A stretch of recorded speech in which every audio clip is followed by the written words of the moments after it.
السلام عليكم الاخوان ديالي والاخوات ديالي، لا فامي العائله نزهه اركان فيو. اش خباركم؟ لاباس عليكم؟ كلشي مزيان؟ نتمنى ان شاء الله تكونوا كاملين بخير ويوصلكم هذا الفيديو ان شاء الله وتكونوا فرحانين ان شاء الله باذن الله. ودائما كنبداو اللهم صل وسلم وبارك على سيدنا محمد عليه الصلاه والسلام. اللهم صل وسلم وبارك على سيدنا محمد عليه الصلاة والسلام. اولا ان شاء الله باذن الله البنات غادي نقول لكم عواشركم بروكا كاملين، الاخوات والاخوان كاملين اللي متبعين لا فامي العائله نزهه اركان فيو، كاملين اللي متبعين نزهه اركان، فكنشكركم وكنوجه لكم تحيه ان شاء الله لكم جميعا.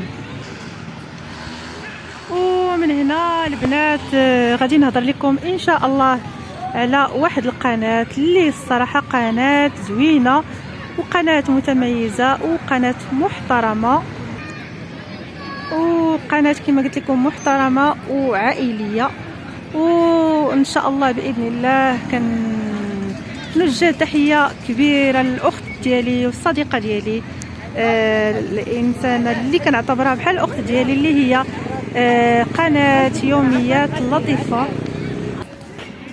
سمحوا لي البنات قطعت لان جاو عندي شي اخوات، وكما قلت لكم المهم كنتمنى ان شاء الله تدخلوا عند الاخت يوميات لطيفه بنت الدرع. صراحه البنات شوفوا، قناه صدق والمصداقيه، وانا تنعرفها شخصيا، يعني كنعرف الخدمه ديالها وعارفه شنو كاين.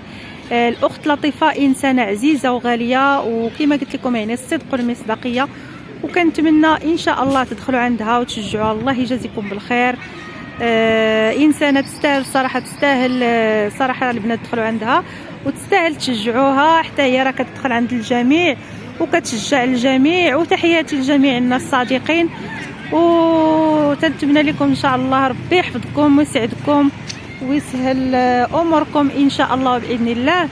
وتحياتي لك اختي يوميات لطيفه بنت الدرع، تحياتي لك، الله يخلي لك ان شاء الله هبه ويخلي لك مول دارك ويحفظها لك ان شاء الله يا ربي.